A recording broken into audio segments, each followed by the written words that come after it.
મોરબીમાં સોની સમાજના યુવકની હત્યાના પડઘા ભાવનગરમાં પણ જોવા મળ્યા। મહુવા તાલુકાના સોની બજારના લોકોએ હત્યા કેસને લઈ પોતાનો આક્રોશ વ્યક્ત કર્યો। મહુવામાં આજરોજ સોની બજાર એસોસિએશન દ્વારા બંધનું એલાન આપવામાં આવ્યું હતું। થોડા દિવસ પહેલા જ મોરબીમાં જતીન આડેસરા નામના સોની સમાજના યુવકની વાહન ઓવરટેક કરવા બાબતે બોલાચાલી બાદ હત્યા કરાઈ હતી। યુવકની હત્યા પગલે સોની સમાજમાં ભારે આક્રોશ ફેલાયો હતો। મહુવા સોની બજાર દ્વારા આજે મોરબીની ઘટનાને લઈ આવેદનપત્ર પાઠવવામાં આવેલ। વેપારીઓની માંગ આરોપીઓ વિરુદ્ધ કડક પગલાં ભરવામાં આવે। મોરબીમાં થયેલ હત્યા મામલે ભાવનગર મહુવામાં પણ પડઘા પડ્યા હતા।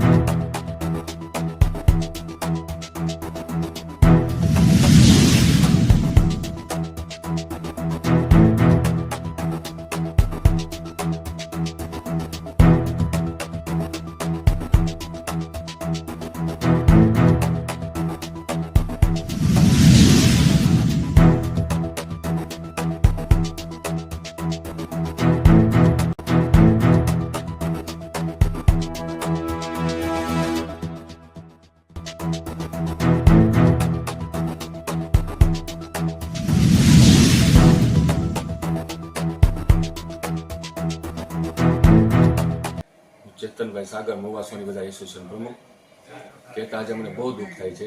2-3 દિવસ પહેલા જે અમારે મોરબીમાં અસામાજિક તત્વો દ્વારા જે જતીનભાઈ સોનીની જે હત્યા કરવામાં આવી છે તેને અમે સોની બજાર મહુવા સોની બજાર તમામ શબ્દોમાં ઉખડીએ છીએ અને આવી ઘટના બીજી વખત કોઈ ગામમાં કોઈ વ્યક્તિ સાથે ન બને તે માટે અમે આજે 23/2/2026 સોમવારે અમે સોની બજાર બંધનું એલાન આપેલ છે અને આ એલાન એટલે કે અમે આનું આવેદન પત્ર લઈને અમે સરકારશ્રી પાસે જવાના છીએ કે કોઈ દિવસ આવી ઘટના કોઈ વ્યક્તિ સાથે કોઈ ગામમાં ન બને તે માટે અમે સરકારશ્રીને અપીલ કરવાના છીએ અને આ અસામાજિક તત્વોને કડકમાં કડક સજા મળે એવી અમે સરકાર પાસે માંગણી કરીએ છીએ।